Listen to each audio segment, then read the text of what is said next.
जय माता दी, जय माँ काली। आज का वीडियो इस टॉपिक के ऊपर है कि कई बार क्या होता है, एक ऐसी सिचुएशन आ जाती है कि जो तांत्रिक होता है ना, उसके सामने ही तांत्रिक आ जाता है। तो उस समय जो है ना, कई बार वो ऐसी साधना छोड़ देता है कि जिसकी कोई काट नहीं होती किसी के पास।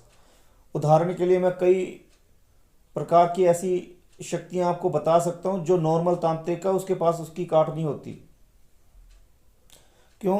क्योंकि उसने किसी देवता को अगर सिद्ध कर रखा है तो वो देवता रोक सकता है उसको। ठीक है ना? तो वो उसका देवता जो है उसको रोक सकता है, पर कितने समय तक रोकेगा? वो उसके पीछे लगी रहेगी। अगर वो कोई शक्ति, बड़ी शक्ति छोड़ देता है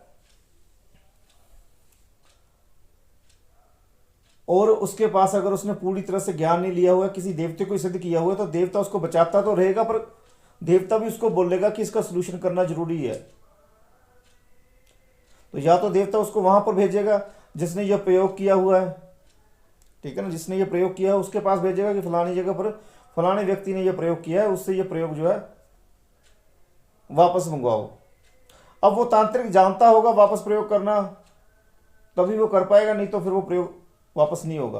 तो उस समय ऐसी सिचुएशन आ जाती है कि बजरंग बली जी का जो ये मंत्र है, ये जो व्यक्ति कोई बुरी शक्ति, शक्तिशाली या कोई बुरी शक्ति व्यक्ति पर छोड़ देता है, तो ये उल्टा कर जो है ना उसी को ऊपर उस शक्ति को फेर देता है।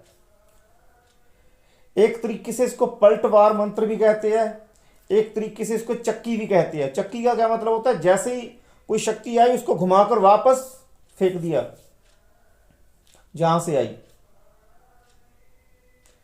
ठीक है ना? और ऐसी क्रिया जो है हनुमान जी, भैरव बाबा, मां काली, नौनाथ, सिद्ध और देवी अंश या फिर देवी के रूप यही कर सकते हैं। अगर उनके मंत्र आपके पास होंगे तभी आप कर सकेंगे, या फिर देवी होगी तो देवी के उस मंत्र को आप सिद्ध करेंगे तभी वो घूमेगा। या फिर देवी आपके पास पूर्ण रूप से सिद्ध होनी चाहिए। ये नहीं कि आप कहते हैं कि भाई देवी जो है मेरे को सपने में दिखाई देती है, ऐसे नहीं चलेगा। देवी साक्षात हो तो वो उस शक्ति को घुमा सकती है। देवता जो है वो इस शक्ति को नहीं घुमा पाएगा, क्योंकि देवता एक अलग श्रेणी आ गई और तांत्रिक शक्तियां अलग श्रेणी में आ गई, और तांत्रिक की जो सुप्रीम पावर है वो अलग श्रेणी में आ गई। ठीक है ना? जैसे हनुमान जी को भी तंत्र मंत्र में यूज किया जाता है, माता काली जी को, भैरव बाबा जी को, नौनाथों के मंत्रों को, नौनाथों को भी यूज किया जाता है। इस मंत्र में क्या होगा? अब जैसे आप मंत्र करोगे, मंत्र जपोगे, तो मंत्र जपने से ही कहने का मतलब, पहले तो चाहे आपको पता हो चाहे ना पता हो, जो व्यक्ति इस मंत्र की एक माला जप करता है 108 मणके की, 41 दिन में उसको जो है सिद्धि प्राप्त होनी शुरू हो जाती है, और 3-4 महीने में उसकी सिद्धि पूर्ण हो जाती है। अगर 41 दिन भी करके अनुष्ठान पूर्ण कर देगा तो उसके आसपास सुरक्षा चक्र बन जाएगा, तो छोटी मोटी शक्तियां जो है वो उसके पास आ ही नहीं सकती, वो वापस ही मुड़ जाएगी। और जिस समय कोई मूठ या कोई, कहने का मतलब कोई अत्यंत शक्तिशाली जिसको उल्टा घुमाना जरूरी है, छोड़ने वाला होगा, तो उस समय हनुमान जी जो है स्वप्न में आकर उसको बता देंगे कि भाई फलाना व्यक्ति आपके ऊपर जो है कोई शक्तिशाली तंत्र क्रिया करने वाला है, तो आप जो है पलटवार वाला मेरा मंत्र जो है उसका जप करना शुरू करो और उसको शक्तिशाली रूप से 41 दिन का अनुष्ठान पूर्ण करो उसका। तो फिर एक माला नहीं जपेगा, वो 11 माला जपेगा भाई। 11 माला जपेगा तो मंत्र की शक्ति बहुत ज़्यादा बढ़ जाएगी, 41 दिन में उसको पावर प्राप्त हो जाएगी पूरी। ठीक है ना? बाकी वो किस श्रद्धा से मंत्र जप करता है ये उसके ऊपर डिपेंड करता है। अगर लंबे समय तक एक माला कर रहा है, 1 साल हो गया, तब भी उसको पूर्ण शक्ति प्राप्त हो जाएगी। इस मंत्र को मैं तो मंत्र सुनिए।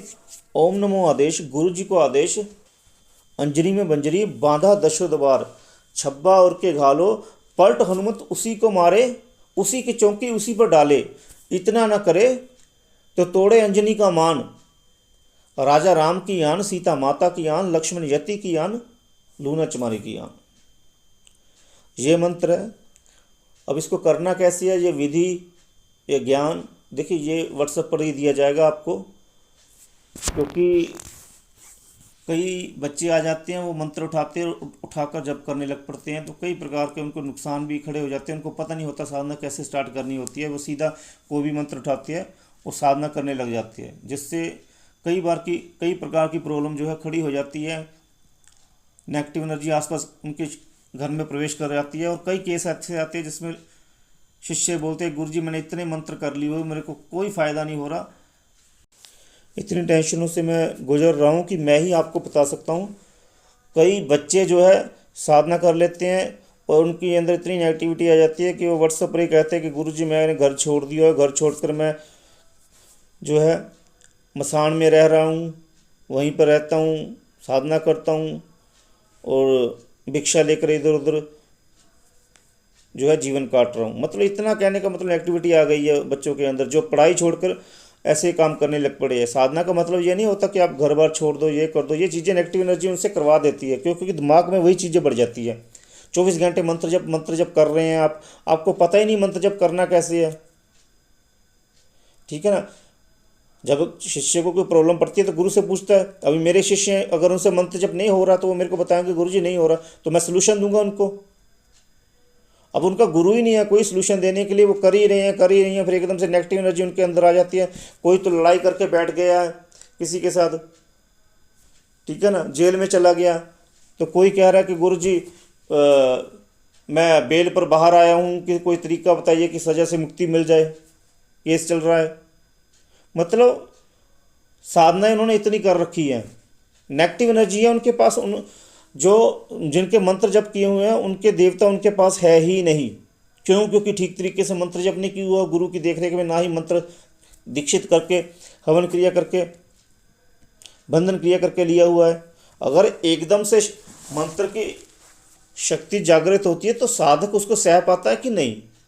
बंधन किस लिए लगाया जाता है? बंधन इसलिए लगाया जाता है कि अगर कोई एकदम से शक्ति हावी होने की कोशिश करे शिष्य के ऊपर तो बंधन लगा होता है उसके ऊपर, वो नहीं कर पाती उसके साथ ऐसा बंधन के कारण। अगर बिना बंधन के मंत्र करोगे तो अगर कोई देवता तो आएगा नहीं, देवता की शक्ति तो आएगी नहीं, कोई बाहर की शक्ति आ जाएगी, बंधन लगा नहीं होगा, वो आपके ऊपर अटैक कर देगी, आपसे गलत हरकतें करवाएगी, आपसे इतनी गलत हरकतें करवाएंगे कि आप अपनी नज़रों में गिर जाओगे, अपने घर वालों की नज़रों में गिर जाओगे। घर वाले बोलेंगे घर छोड़ के चला जा भाई,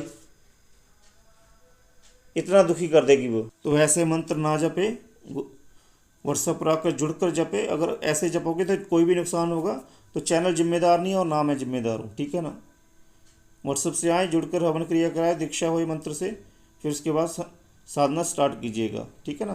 कल को और वीडियो आएंगे मंत्र सहित आएंगे, पर कोई भी साधना ऐसे ना करे, ठीक है ना, वो अपने गुरु की देख रेख में करे, ठीक है ना।